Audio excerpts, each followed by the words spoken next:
Hi everybody and welcome to day 2 of the Golfzon Leadbetter 2020 Virtual Summit. We're into the 3rd session already. Hopefully you've been enjoying the viewing. My name's Stuart Clayton, Head of Education for Golfzon Leadbetter, and I am honoured and privileged to be joined by a friend of ours, Paul Gagne. Paul, how are you doing today? Very good, guys. Thank you for having me. Now we're privileged. And Paul, a great day for you today. You and I have been working really hard on a university course for our Golfzon Leadbetter University, and today that goes live. So congratulations on that. Thank you, and thank you for you guys to hosting that beautiful university. I think it's going to make a big difference amongst the golf instructor and the general, like the whole golf fanatics out there. Yeah. So thank you for everybody for tuning in wherever you are in the world. We look forward to a great session with Paul. Before I introduce him properly, like he should be, there's a little bit of housekeeping just to let you know how to get the best out of today's session. So if you're viewing, you will see in the menu bar, either through the app or on the web browser, that there is a handout. That will give you a lot more information about the upcoming summits for this week and next week. We've got an incredible list of speakers. We've also got the Golfzon Leadbetter University, and we're running a special promotion at the moment with 20% off all educational courses. So there's a code in there. Be sure to download that.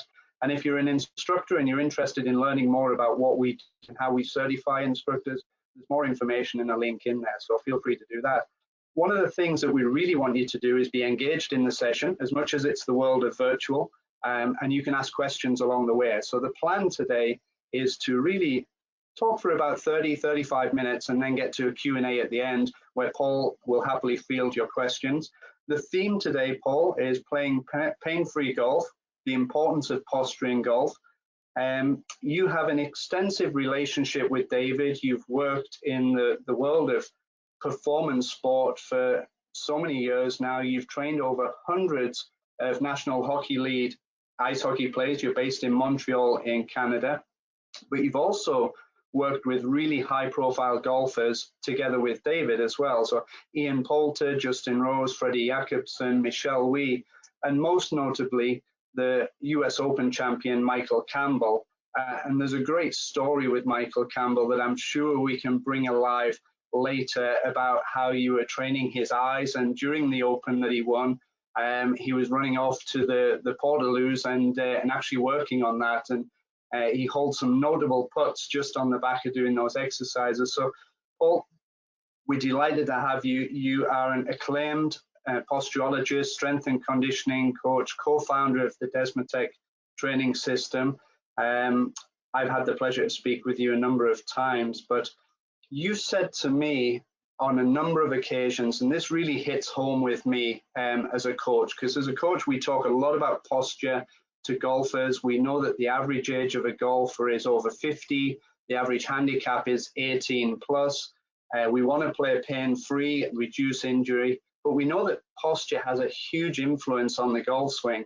But you always say to me, and this really is a striking quote, that you believe that golf is probably the most posture-reliant sport.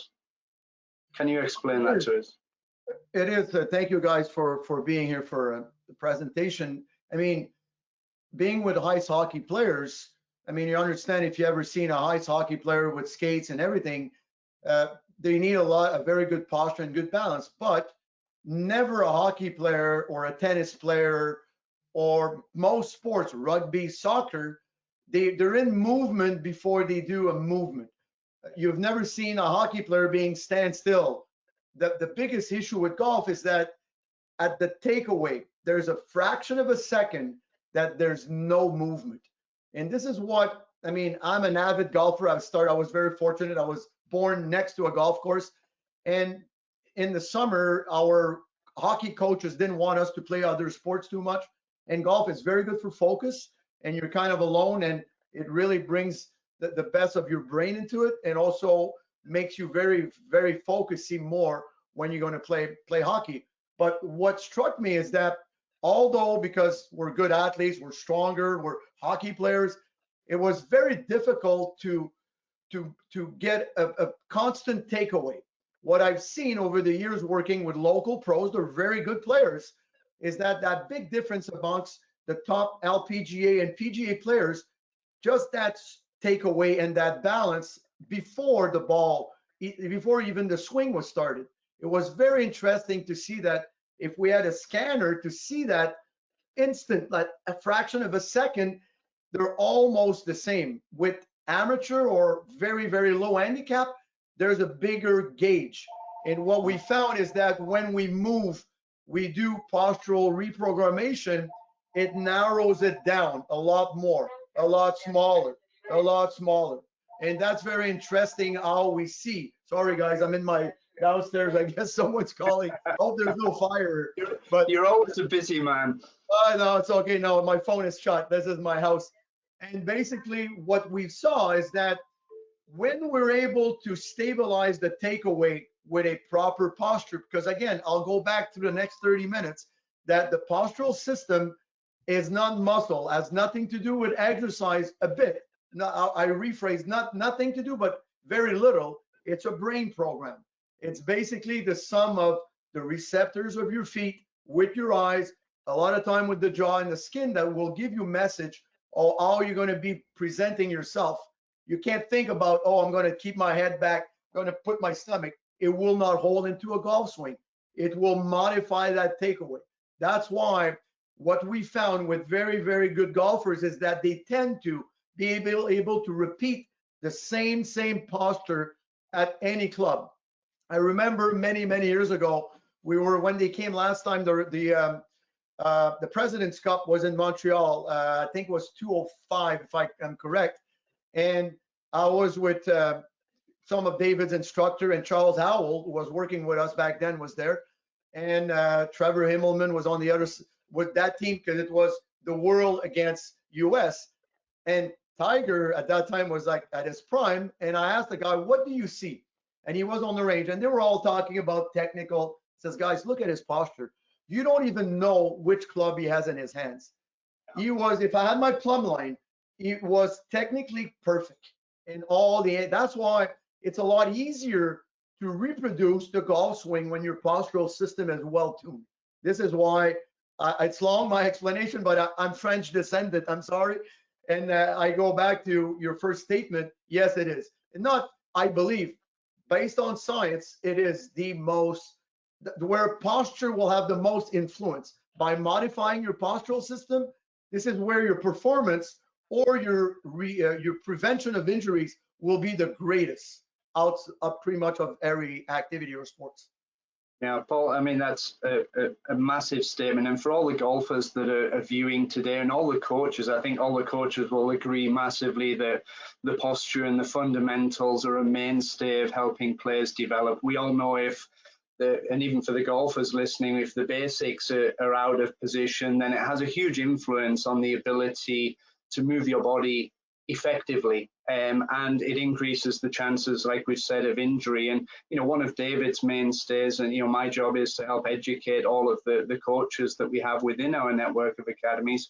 But one of the mainstays is always in David's first book that was written 30 years ago. He talks about the 3 Ps: the preparation phase, the pivot, and the positioning. The pivot being the body motion and the engine or the lifeblood of the swing.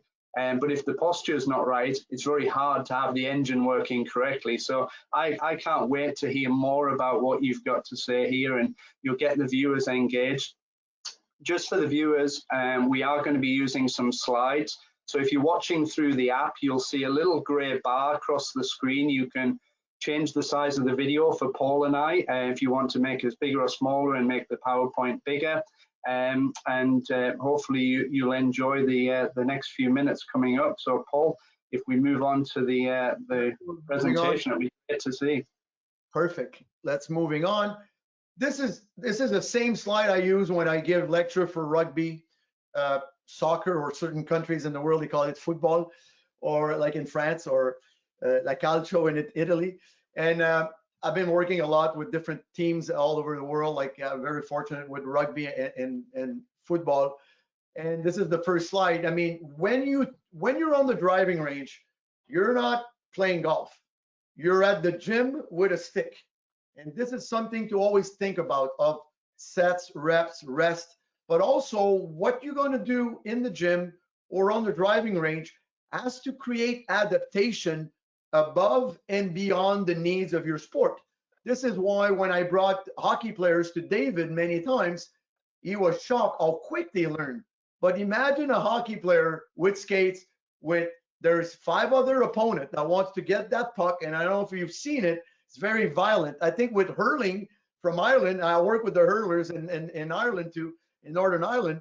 I mean, that's the ancestor, they say, of hockey, that when they moved to Canada, they started to play it on ice, because we have like 2 weeks of summer.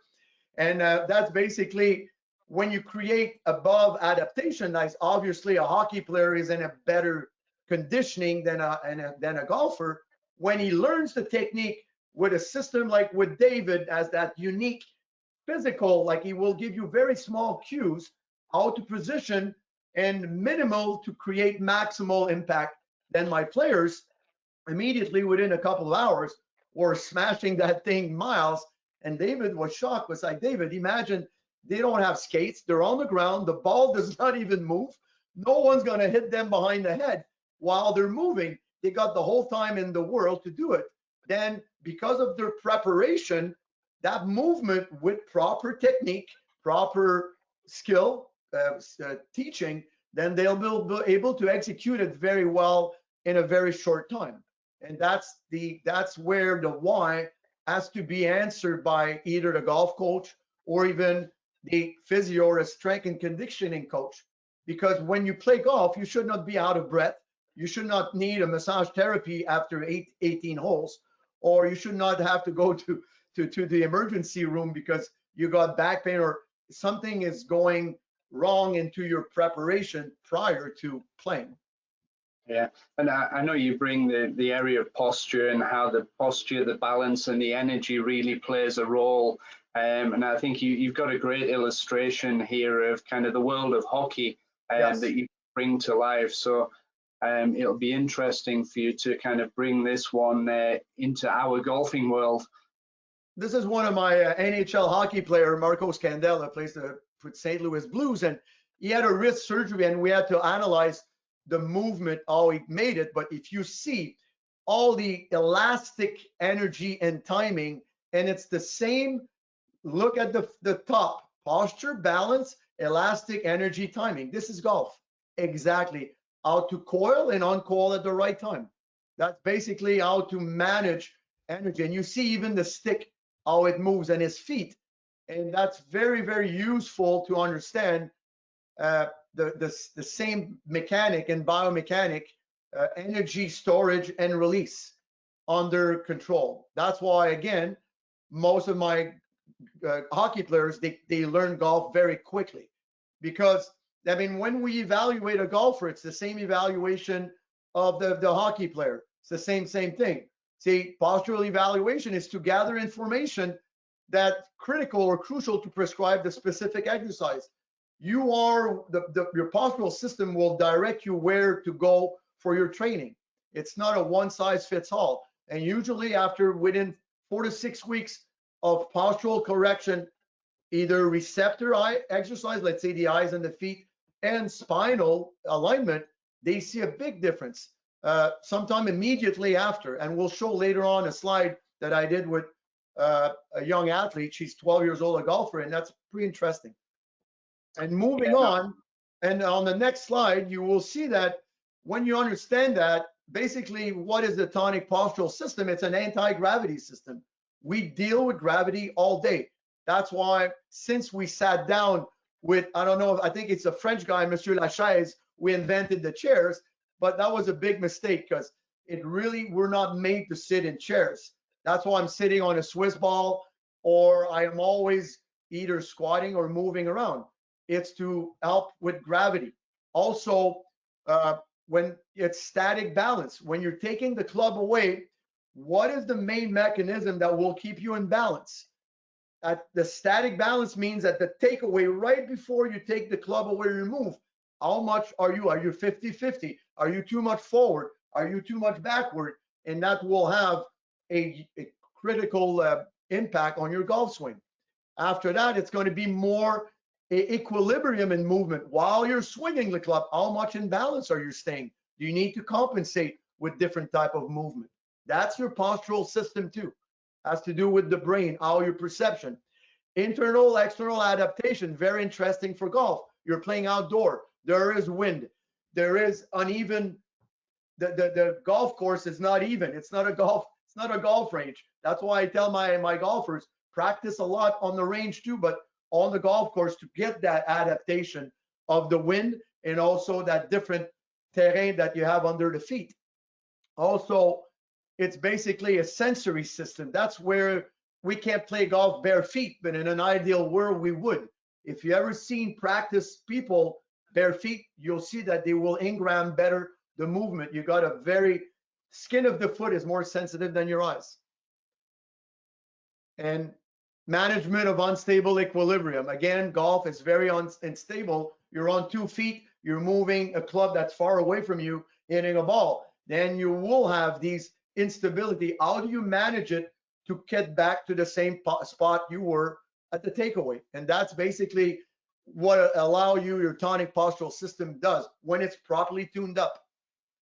Paul, there's a couple of things that I think you've said that would be really great just to backtrack a little bit. You've just said that your feet are actually more sensitive than your eyes. And I know we've spoke about this, so I've kind of heard you say this before, but I think for all the viewers and the concept of, barefoot practice and being able to just understand or think or develop the concept about being able to feel the ground.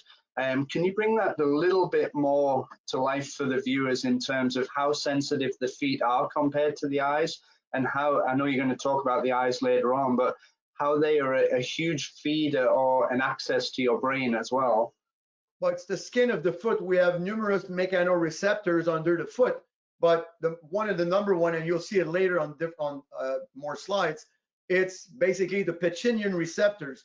They are the one that when you have a little pebble in your shoe that you can't even find the pebble, but in your feeling, it felt like a sharp, like a big rock, but that's all sensitive. And the more you're going to walk bare feet, the more you walk in sand and on grass, on stuff, they have these spike mats now, acupressure mats. They're really good to activate the sensitivity of the skin of the foot. That will help you with balance. If you look at a baby when he starts to walk around a year old, first thing he does, it's opening the toes all the time. Sadly, we put them in shoes to keep them. Imagine having to write with a golf, like a big, thick boxing glove or wraps. You would not be able to write very well. It's the same as the feet. And that's why practicing bare feet, doing a lot of these segmental exercise, we use different type of plastic or gua sha to activate the skin of the hand and the feet. The articulation of the foot and the sensitive is the same as hands. Based on anthropology research, we were on 4 for a long time. And a lot of our cousin primates, they're still on 4, and they only move up either to fight or feed themselves. Gorilla, chimps, orangutan, they're never on 2 feet for a long time. And us, I'm not telling you to go back on 4, but it's just like we have to take in consideration we're the only mammal on Earth that were 5 times longer than our base of support. The skin of the foot, the sensitivity of the foot has to be taken in consideration, especially with a sport like golf. How many times you've seen golfer go on your knees, take a golf swing and film it? You'll see usually the mechanical turn is really good. Make them standing up, that's where the fun starts. Unless the new kneeling golf tournament, that could be the NPGA, but that the KNE PGA, but I don't think it will exist tomorrow. No, maybe not quite. So talking about standing up, let's have a look at the criteria of normality. And you're very big on this in terms of the sagittal plane here. So it'd be great to hear a little bit more the science behind it and the importance of this, not only in golf but in life as well, and being able to stay healthy. Exactly. See, sadly, only about 5% of the population is in the criteria of normality. And I've been a posturologist for over 30 years now, and I see a decline in the posture because of the seated position. People are less active than ever, especially with pandemic, and they're sitting down more and more. And again, sitting down is not good for you. Do a Google research, you'll see from any ailments in your body, health-wise and also performance. The more important is on what you see on the right side on the force plate. You see the little dot. This is your center of mass.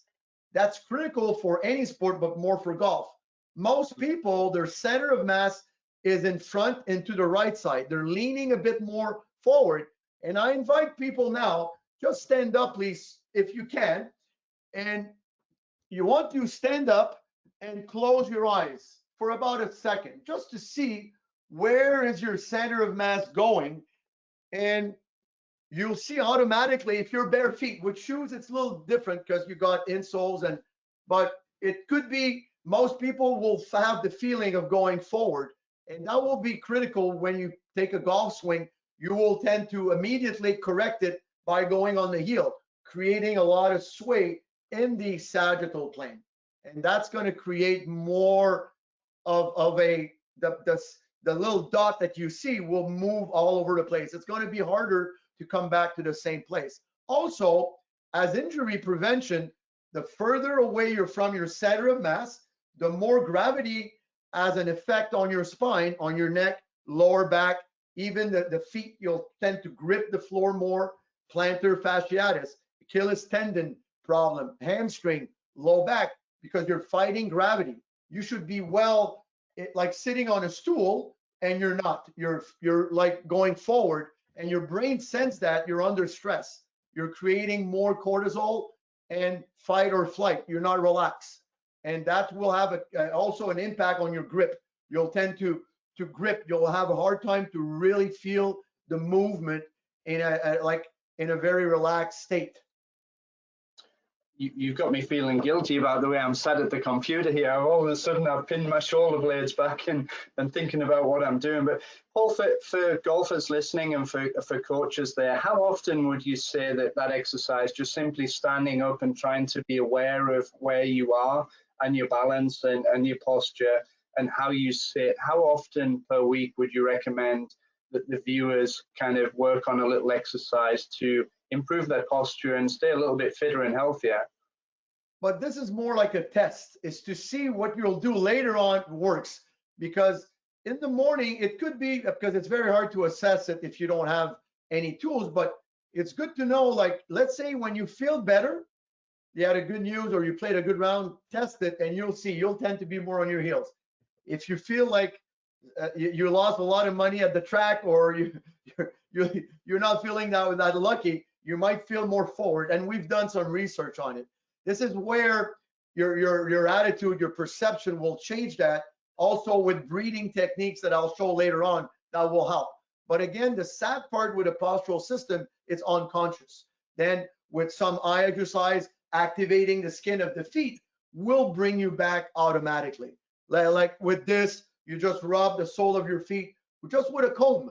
You take the spikes of a comb and quick, or a little spike balls, roll your feet on it for about 2-3 minutes under your feet, bare feet, and stand up again, and you will see automatically you will be drawn to your more normal, because you reprogram your computer momentarily. It will not last, but the more you shift it forward, the more often you have to do these exercises to re-engram, to reactivate the skin of the foot, and also you'll see later on the muscle of your eyes. The next slide, you will see that it's basically, this is very common, and it's the most detrimental to a golfer, but also for everybody in the population. When I started 30 years ago, this was about 70% of the population that had what we call anterior scapular plane in front of the gravity line. Now it's up to 90 to 95%. It's very rare when I take a plumb line that I don't see one of the three. And that's really, it could be from clenching the jaw when you're very stressed. If you clench, it moves you forward.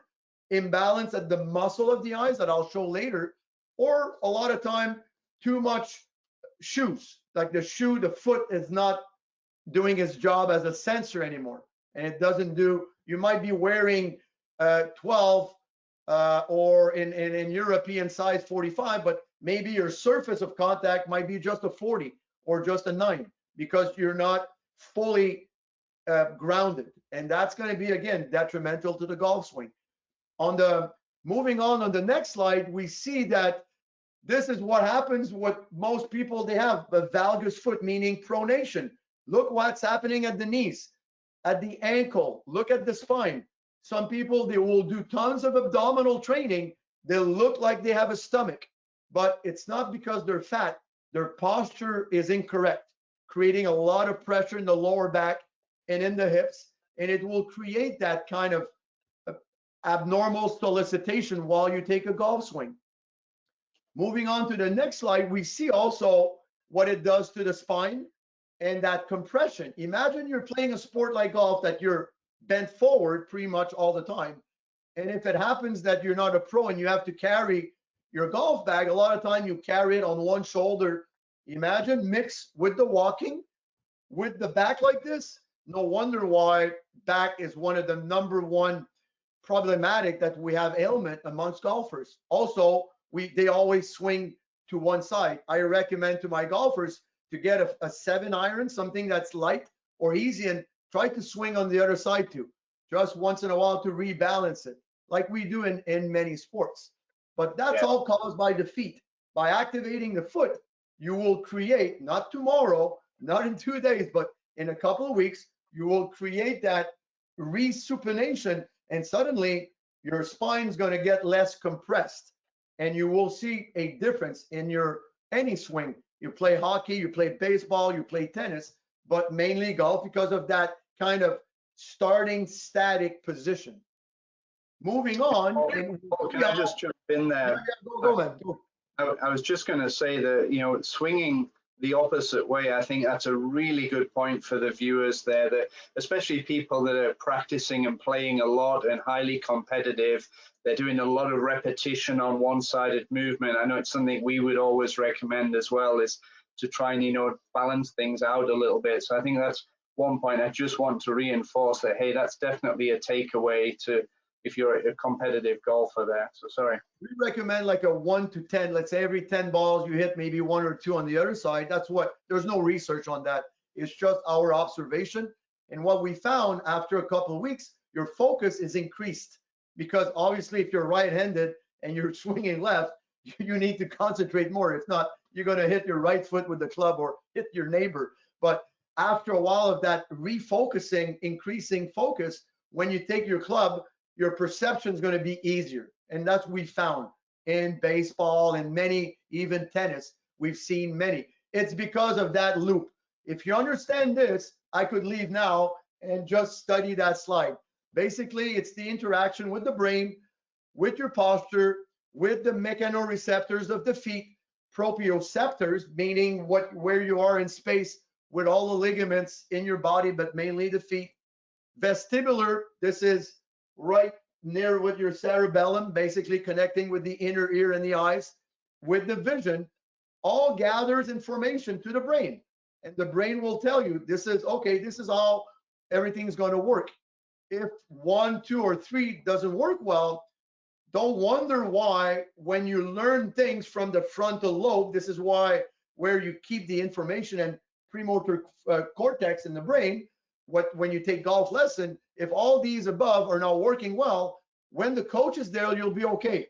As soon as he leaves, within 15, 20 minutes, you'll go back to your old program, because there's something, you're swinging and someone is pushing you away.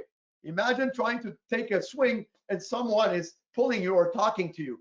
This is what happened when your receptors are out of tune, and you could have the best golf instruction, the best technique, but if your brain is not capable of engramming it, it will be temporarily, and then you'll be very disappointed. Also, injury prevention, that's my main job. I want to make sure to reprogram your postural system, that you will be over time with the exercise that a physio or myself will prescribe will not compensate. I'm doing a good exercise, but on the other day, my posture is so bad that I'm creating more bad than good. And this is the whole slide that I'm presenting today, this is the most important to understand the relation in between all of these receptors. Brilliant, Paul. Fantastic information. We'll see that again. Skin of the foot will go very quick, but brain, posture, sports performance, the foot. It's all interconnected through the brain with, imagine little wires from your feet connected to your brain. And this is very important of the tension that you will gather in your feet, and that's responsible for your balance. Moving on the, again, we talk about foot stability, that triangle, very important. When I met David, without knowing that, he understood that very, very, very clearly. That's why it's so important to feel that triangle on the ground all the time. Very important. That's a very good, easy slide. My friends at Postural, we work with them. They do it. That's a great website to watch, Postural. They're all over in Europe now. We're teaching together, and very interesting. They did a very good job of making it more mainstream, because what I do is neuroscience. It could be very, very complicated and boring. And then they did a tremendous job of making it more like with images. Moving on, we have, again, what they found in some research, that if you pronate, meaning if your foot collapsed by 1 degree, you could affect 3 to 5 degrees at the top. It's normal. It's like you're trying to swing and I pull on your shirt while you're swinging in that way, and then, oh, I'm restricting it because your feet are collapsing into the ground, your knees are collapsing into the ground. Then you're restricted and you're creating a lot of injury. You could, I don't want to say you'll create injury, but probabilities of injuries, and also limitation in your golf swing because you're improper foot position. That's why a great exercise is to try to swing with just a bit of the big toe up in the shoe, just a bit in practice. Don't do that in a game, but you'll really see your real restriction in your body. If you live in your shoes, just slightly feel the tip of your big toe in your shoe on both feet and take a swing. You might feel like, wow, I'm really, but that's might be your real body. Because if you lift your heel, you're kind of swinging, but you're creating a false swing, like a dog running after his tail. You're not really creating energy. And you'll, oh, I'm going up, I'm doing good. But it's your foot that's off the floor. It's not your elastic, and you're not recoiling. And this is addressed for hockey, baseball, in any sport to release. That's why foot position is very crucial, especially because of that static balance issue in golf. Paul, could I just ask a question there from a golf instructor's point of view? Because I know we have a percentage of the viewers are golf teachers or coaches as well. When somebody's walking to the range and you see them coming for a lesson, are there any signs that you should really look out for in the way that people walk to spot this in terms of the valgus foot, etc.? Well, you will see that the foot will collapse more, especially on the left foot. It's very common on the left leg. Actually, there's a little test. I asked, again, stand up, please, guys. If you have shoes, it might be okay, but just close your eyes and stand on the right foot only and feel where you're going. Not too long. Don't fall down. Just be careful. And then open your eyes, close your eyes, go on the left foot and feel where you're going. Again, if you're bare feet or with socks, you should have felt more when you're on the right leg to go outward. Very common. I would say 90% of the people will tend to go varus, outward, and 90% on the left leg will tend to go in, a bit like a ski turn. That will create that. That's why practicing activating the feet, bare feet movement, doing later on eye exercise will help you to balance it out as much as you can to create more that harmony in that. But when they walk, you will see that. You will tend to, one of the best way to watch is walking backward. You'll see that they'll collapse. Or if you're lucky enough to hear them in a locker room with wood, or you'll hear them walk, boom, boom. Heavy foot is a sign of collapse arched. And you will see that. Also swinging of the arms. So a lot of time people will come in like they're swinging one arm more than the other. It means that there's something at the foot in the pelvis. They don't have a good motion, harmony at T8, T9. This is all we move. It should not be like this. And those are, but as a rule of thumb, 95% of the people you'll meet, pro or not pro, you will find a lot of things. And we're not there today to show you, okay, it's a posturology course. It's just to be aware that just a little bit of eye exercise, activating of the foot could go a long way into temporarily, I always say temporarily, fixing a posture. Again, with practice and doing the exercise daily, you will see that within 6 to 8 weeks, you should see a big difference into the golf swing. A word of caution: never do these exercises before a big tournament. You need that gap of 4 to 6 weeks to re-engram it. Make sure that if you work with a golf pro, oh, I saw that guy Paul Gagne, and then you really you could create more problem than good. You need to let the athlete or the regular client to re-engram his golf swing with his new posture, because it will change. How many times, Stuart, you've seen golfers that, oh, I'm going to lift weights now, and they start to pack on muscle, and it takes them a long time to go back to their skills because of that new body. It's the same thing when you modify your posture.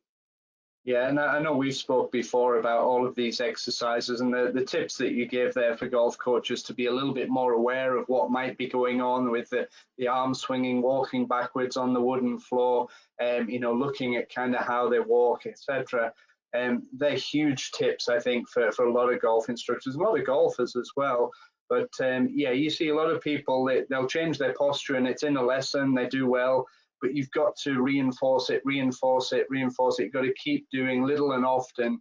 Like anything in life, it takes time to change. But Paul, I kind of threw a question in there, so I've soaked up a little bit of your time. I'll let you move on quickly. I know you've got some great stuff to come.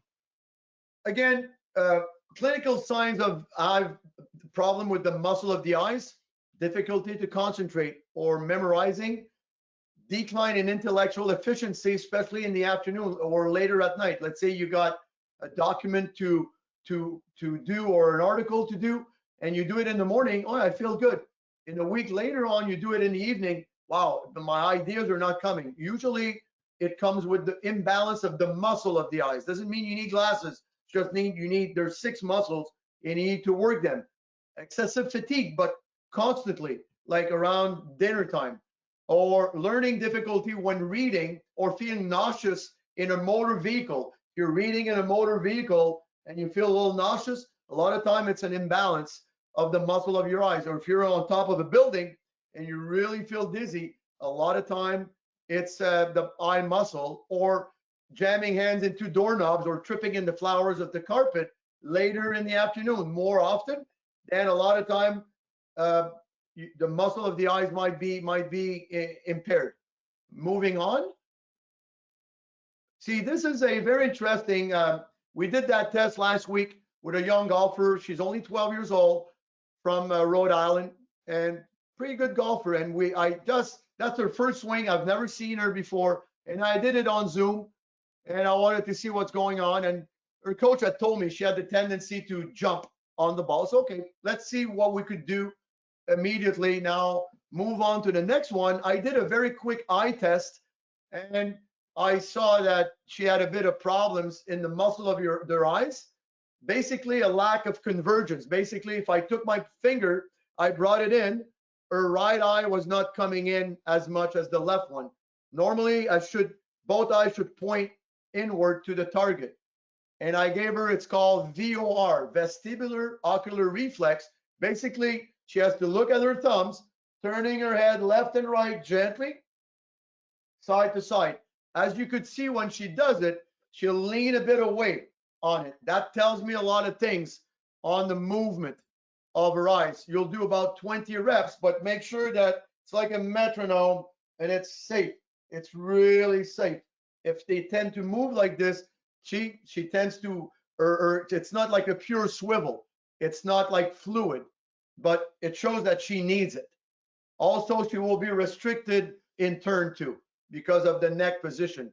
This is a great exercise. Also, if you feel stiff in the neck, do about 2-3 rounds of 20 reps following. If I'm going left, I check my right thumb, vice versa.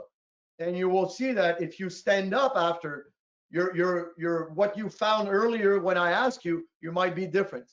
We did 1 round, and then let's see next, moving on, to see how it affected. This is immediately after, how it affected her golf swing. And she told me, I mean, sadly, it's a little saccade, but her balance is way better, even at the finish. sadly the video is a bit choppy, but you'll see it's the finish me that was interesting. All if you compare it to before and after, immediately, and she told me, she said, wow, her dad was really in, and the ball flight was better. And obviously it will take longer. At 12 years old, it's easier because their brain has more, I mean, not more, but it's easier with plasticity to move on. You learn quicker at that age. That's why it's the perfect. We always evaluate them at 6 years old, 7, 8 years old. That's the best to work on the postural system. But it's just to show you in a very short, in 5 minutes, how you can affect the balance. That's where I know the mechanic, it's not my job. My job as a posturologist, oh, she felt more balanced. And she told me, the more important is my golfer, my athlete. Yes, I felt better. Okay, moving on. Yeah, well, I think that's a great point, because, you know, it's very easy to jump into a lot of technique. And sometimes, you know, if you're not aware of these details, and I was kind of, you know, when I spoke with you originally, I was a little bit blown away about some of the details that you talked about and some of the tips and exercises that you enlightened me with, and you've given to everybody watching today, which I think is very, very generous as well. But they can have almost an immediate effect. And I think that was the biggest thing that you said to me, was that, hey, Stuart, you know, when we do this stuff, we see almost instantly a lot of the time that there's a quick change, and it's stuff that people can do quite easily. They're easy exercises to repeat. And I think when you look at the eyes, you know, I touched upon it at the start, you know, it was very well documented that you were working with Michael Campbell when he won the US Open, not just when he won it, but obviously prior to that for a period of time. And it was also well documented that he would take himself off to the porta cabin, the portaloos there, and he had a couple of exercises, or an exercise that you'd help to work with him on, to work on the convergence of his eyes. Would you want to talk a little bit about that, just quickly? Well, very quickly, when I met, he was with Jonathan Yarwood, his golf coach, and he came to see one of my colleagues for a shoulder problem, and I was working because in the old days at the Leadbetter Academy in Orlando, in Champions Gate, the gym was in that little building where now there's like an office. And I was looking, and the little practice green is right next to it. And Campbell came in. I didn't know him. I knew him from television, because I always thought he looks like a rugby player, and he's a big guy. He's funny. He's always laughing. And I saw that his shoulder was creating problem, and I asked him to evaluate his eyes, and he looked at me weirdly. And actually, they were working on not having him pulling the ball on short putts. And I understood that a lot of time it's an imbalance of the muscle of your eyes to do that. And I gave him a couple of eye exercises. I remember I went to that little range, and I think he knocked in about 5 and 6 in a row, like small short putts that will affect you. The eye movement will affect you a lot with putts under 10 feet. Long, because you could align more and you're kind of lagging it, not as much. But anything under 10, it's pretty spectacular when the muscle of your eyes, they work well. And then it started to also, when I gave him exercise for his shoulder, says, wow, I feel better. I feel like looser already. But when you do muscle movement of the eyes, it will do that. Then we left, and in June he qualified for the US Open, and he played. And I was watching him on TV, and he did the exercise with a tee, and it basically was a horizontal figure 8. He was just looking at the tip with the tee, like for about 15-20 reps, making sure he sees one tip, and that's it. And he came out, and for the first 3 rounds he was doing it on the golf course, but the last round, because of the camera, it was kind of, wow, he felt like very, very stressed out. Says, I'll go in.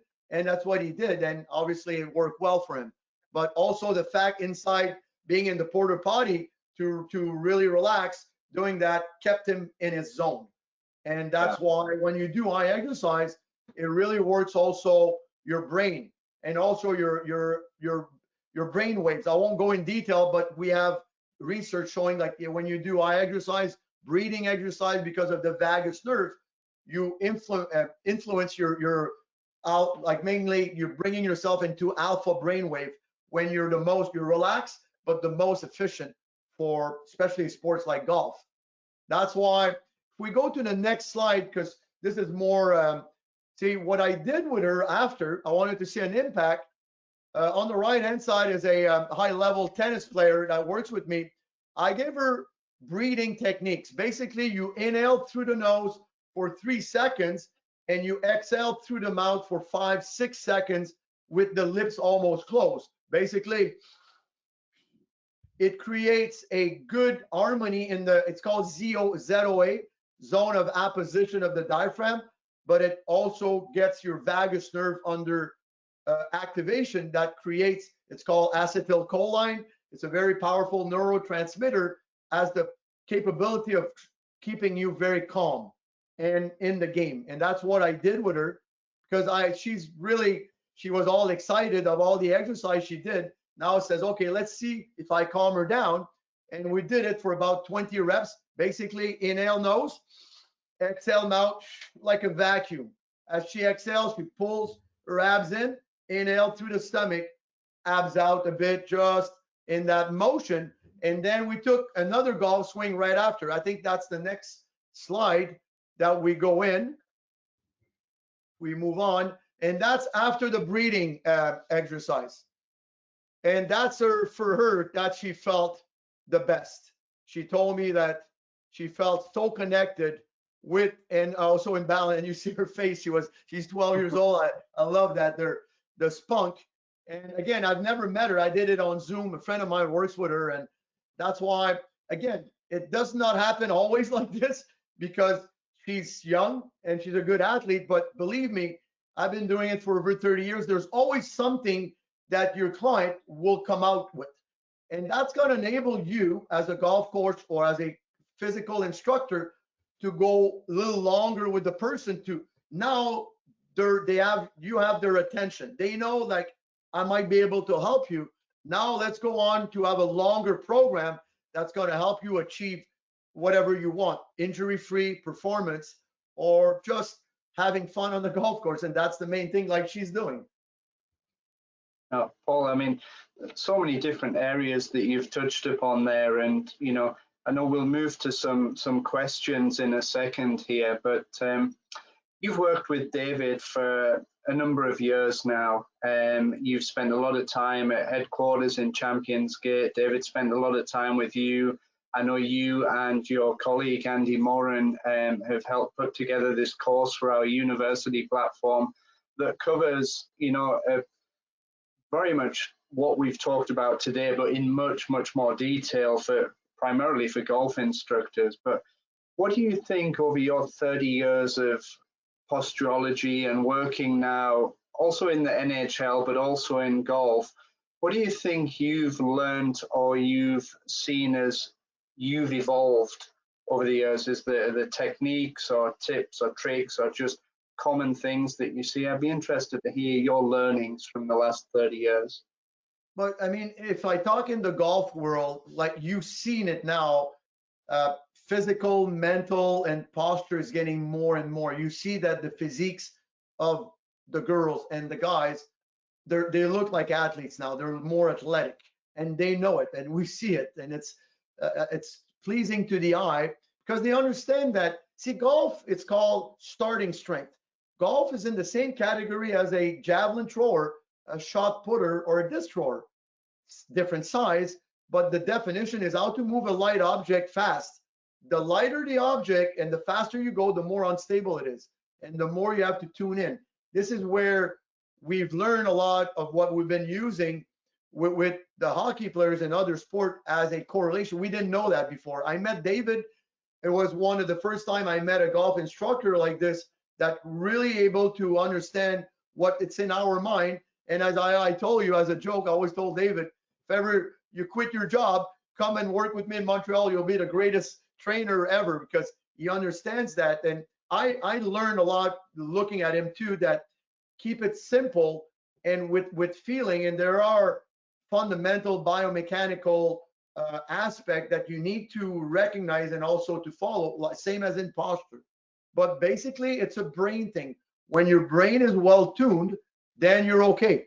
You could do whatever you want. If you're asking, you're gonna see. There's an old saying that when I tell you something, when I show you a movement, the frontal lobe analyze it, but your cerebellum in the back of the brain allows you to do it. That's basically all the balance stuff, skin of the foot activation, eye exercise. It's basically the hindbrain, and what you learn as skill, it's the front part of the brain. Both, they have to work together. You could read all the books in the world on golf, but if you don't apply it, if you don't feel it, you will not get it. But you could train on golf, but if you don't have the proper instruction through here, you'll achieve something, but not the blending of both. That's why the last 15, 20 years, I see in golf a blend of very good athletes switching to golf, and vice versa. Golfers in better shape than ever. First, for injury prevention, but also they understand that the more smart I train, not tons of weight and lifting, and that's not the answer for golf. Smart training with the brain and the posture, and then you get the results that you want. Now, Paul, brilliant. You touched on something there in terms of just striving for simplicity, and that hits a chord with me, because in the world of our instructor education program, which you're now part of as well, one of the things we really kind of try and hit home with all of the instructors is that David really, and our company, has three main values, and for us it's being dedicated to golf, or dedicated to your craft, which you certainly exude when you're talking. You can see that. Striving for simplicity. And, David's whole mantra is that those who dare to teach must never cease to learn. And, when I talk with you, you can see that you're always researching, gathering information, trying to improve.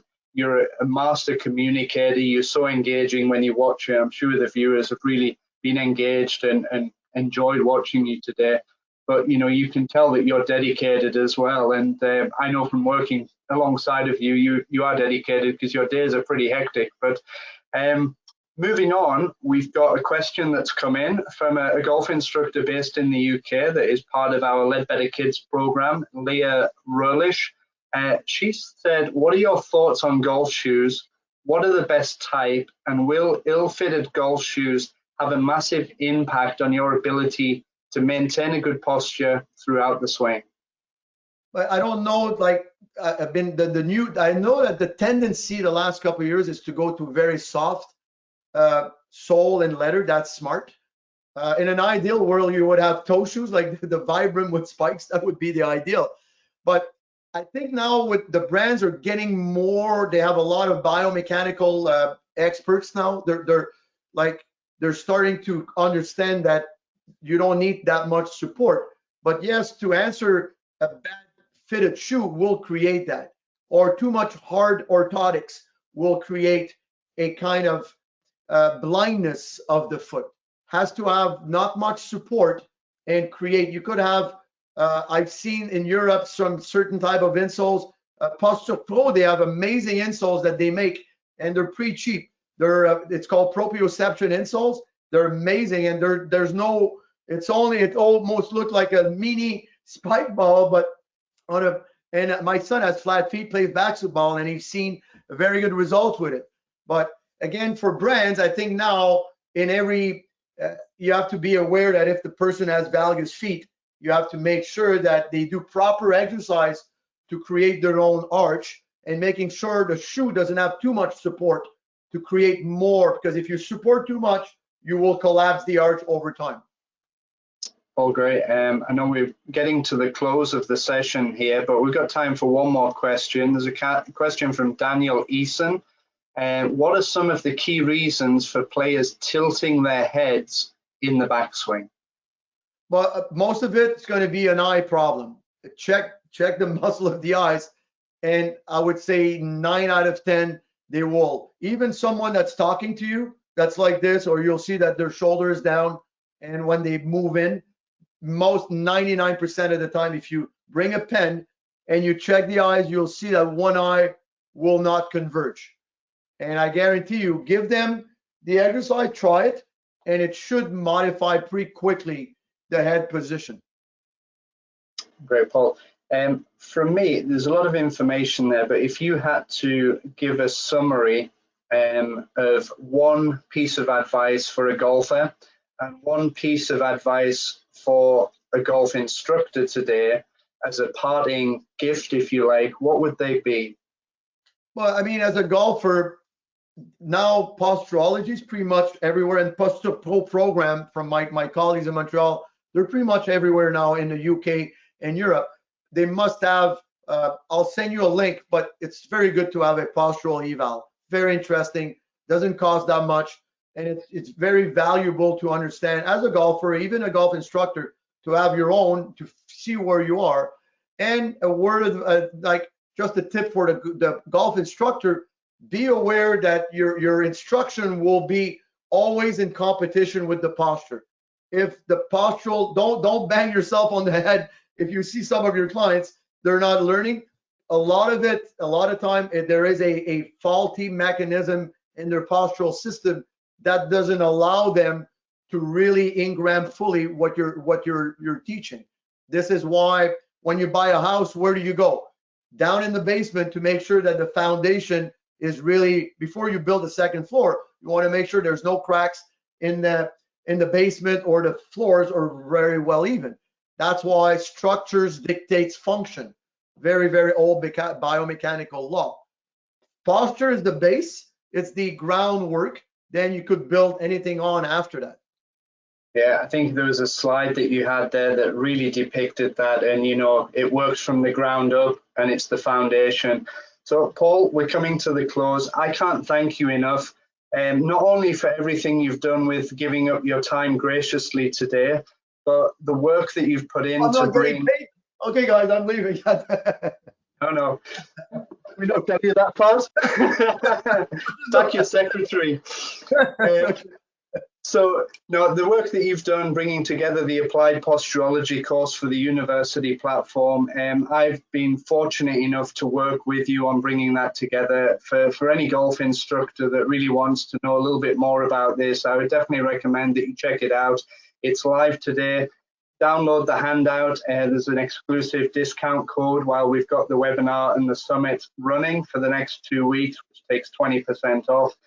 I know Paul would be delighted for you to have a look at the information and go through it. I certainly know it will help golf instructors out there. So check it out. Paul, I'd like to thank you for your time. We do have more webinars coming up tomorrow. At 12 o'clock Eastern time, we've got Dr. Robert K. Winters, Creating the Confident Mind, Developing Personal Power Source for Golf and for Life. I'll be with, more commonly known as Dr. Bob, tomorrow on that session. So he's another good friend of ours. So that'll be a great session. But Paul, for everything you've done, thank you very much. We wish you a great rest of the day and rest of the season. And we'll speak soon. And thank you to all the viewers. Thank you for being there. Thank you. Okay, hopefully you'll tune in tomorrow for our next session. So thanks, everybody. Thank you.